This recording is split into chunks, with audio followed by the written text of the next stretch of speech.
So many ways to answer that question. I think the first part, obviously, I mean, the markets have already priced in probably a 75 basis point rate hike in September on the 20th or the 21st from the Fed. And they won't meet again until November. I think this new data, headline inflation and core inflation, will give Powell the extra energy he needs to possibly go from 75 bips to even 100 bips in September. I think the larger question about the Fed, and certainly the markets are reacting as well negatively today on this, raising rates into what is clearly a recession, and a debt-driven risk asset market doesn't like to see the price of debt or rates go up. So there's a reaction. At 30,000 feet stepping back from that, you have to look at the Fed, though. Its basis points from the BLS on talking about core CPI inflation or headline inflation. It's interesting, but it denies the larger issue of the staggering amount of delusion or disingenuous data points that come out of DC. And that's not flat earth, tinfoil hatted, sensational conspiracy theory.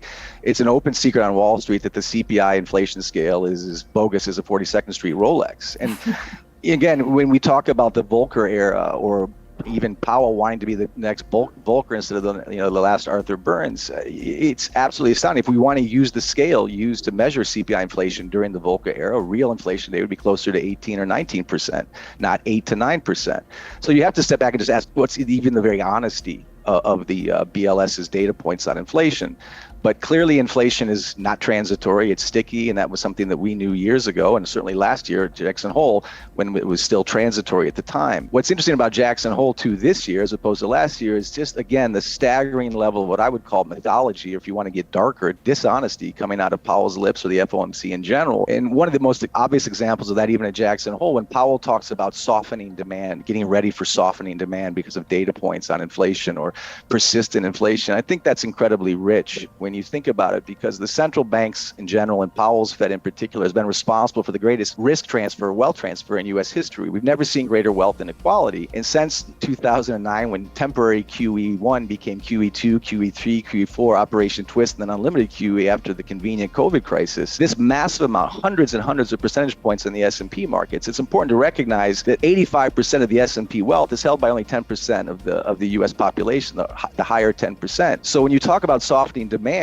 from Powell, just like when you talk about transitory inflation, it's very disingenuous, because softening demand is just a euphemism for crushing the U.S. working class and the ever-dwindling middle class. So that's kind of the first thing, I think, that kind of went unnoticed, how Powell can just act as if the Fed doesn't have an impact on wealth equality, or doesn't have an impact on social unrest, or certainly on a wealth transfer. And there was a famous quote by Andrew Jackson in 1830s, the president, who said that the central banks, the private central bank, is effectively the prostitution of the government at the expense of the many to the benefit of the few. And that really is what we're seeing with the working class, and how Fed kind of mouthpieces like Powell just walk right past that, calling something softening demand.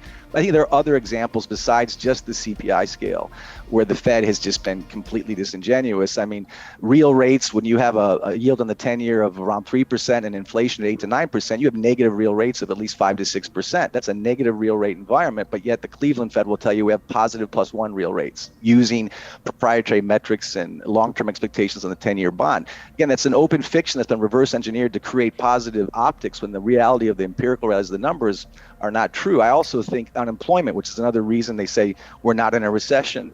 Unemployment numbers at 3.5% are record lows for our country, but that's, it's in contradiction to the open household surveys done by Price Waterhouse or with our own two eyes, and even the way the BLS measures unemployment. So from whether it's the CPI scale, or whether it's real rates, or whether it's unemployment, you're seeing just a lot of small talk or soft talk and optics talk, but it's not real talk. I think the other classic example of this kind of dishonesty from the Fed is even the notion that the Fed is using rising rates to fight inflation. I think that's entirely disingenuous. Whether we get to a neutral rate or not, when you've got 8 to 9% CPI inflation, you're not going to fight that with a 4%, 3%, or even 5% Fed funds rate, which we can't even afford. So that isn't the truth. The real truth is that the Fed, like most central banks throughout history, wants inflation to be higher than interest rates. It wants negative real rates because every debt-soaked nation who has its back against the wall throughout history has tried to inflate away its debt by having inflation higher than reported interest rates. So when you can doctor the inflation rates and pretend you have positive real rates when you're actually seeking negative real rates. I think Powell is seeking inflation. He's not fighting inflation. I think he's seeking negative real rates because he's desperate. He has no choice. And the only reason they're raising rates today is not to fight inflation, so they'll have something, anything to cut when the real recession becomes an official recession at some point when the BLS decides to call it that, or the National Board of Economic Review. There's a lot of disingenuous data coming out of the Fed, and I don't think that's sensational anymore. I think most of us know that. Central bankers are pretty consistent because they operate on very simple leverage points, and I think maybe at some egotistical level, Jerome Powell is afraid of going down as the next Arthur Burns. But look, this idea of a Volcker comparison or being tough on inflation in the way that Lyle Brainerd talks about, or Neil Kashkari, or Jerome Powell, again, looking at basic empirical math, not just cynicism that I have about the central bank that was created on Jekyll Island in 1913 unimmaculately. Even if you just look at simple math, to compare our current era to the Volcker era on basic math is incredibly farcical, because we had in 1980 a 30% debt to GDP and a public debt of about 900 billion. Today we have 125% debt to GDP and over 30 trillion in government or public debt. Powell can't afford to be Powell. He can't afford to be Paul Volcker. It's mathematical. So this notion that we can pretend optically to puff our chest for the headlines to fight inflation, it defies all basic mathematical principles. And so the US government's bar tab can't afford rising rates to the point where something has to break. And the Fed is between a rock and a hard place of its own making. If it prints more money and pivots, it creates more inflation through money supply. If it raises rates to fight inflation, it cripples the economy and destroys the market. So it's either an inflationary nightmare or a depressionary economy. And in the meantime, they're buying time. They're looking for folks to blame, whether it's Putin, COVID, or climate change. You'll never see a central banker take responsibility for their policies, ever. They'll never make that mistake. So they'll always find scapegoats or excuses or words. When the math is too bad, the words get more fluffy. Inflation and deflation are always in cycles together. Inflation is followed often by deflation. I think the forces, it also depends on how you define inflation, whether that's based on the money supply or whether that's based on asset prices, whether it's stocks and bonds. If you're looking at stock indexes, we're going to see deflation if stocks fall, because stocks survive on a low interest rate environment. Everything hinges on the credit markets. When rates are cheap, markets are high, prices are high. That's inflationary. And we see inflation in the risk assets. So when you're talking about deflation, yes, you'll see deflation in prices because you'll see a slowing in demand in a recession. The inflation that I define is based on the money supply and it's the inherent purchasing power of the currency. I think we'll see a very disinflationary wave in a recession. I think it's also clear to Powell that he's not going to fight inflation with high rates.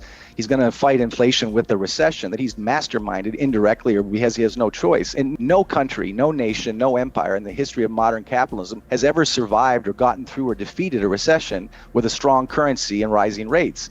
So the recession, when it becomes official, will create the context for the pivot to more money printing, which will be inherently inflationary. So I think we'll see disinflationary forces and deflation in asset classes, but we'll probably see a situation of stagflation, because supply-driven inflation or supply constraint driven inflation and money supply expansion inflation is not going to be defeated by interest rates. Inflation will be defeated by a recession, which again will cripple the vast majority of middle class Americans and even upper class Americans, because inflation hurts all Americans, but it cripples the working class.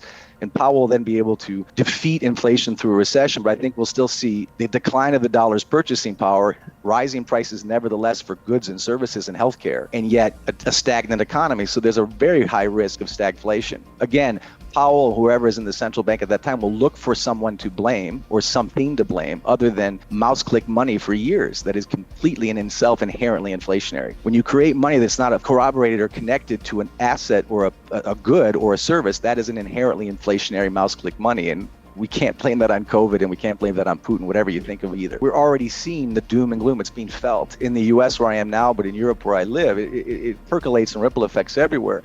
I don't see a scenario where we can pay for our own public debt. If our tax receipts are declining, if our GDP is declining, how do you pay for the IOUs we've been sending out that come to maturity every so often? If there's no tax receipts in a recession or declining tax receipts, obviously tax receipts, we're having declining tax receipts and declining GDP and declining productivity, how do you pay for those IOUs? You either default, which we can't do, and technically you can never default if you can create mouse click money. So you add a couple zeros when needed to the balance sheet at the Treasury, and then you pay for that. That will be inflationary despite the demand declines. So that's why I think stagflation is very possible.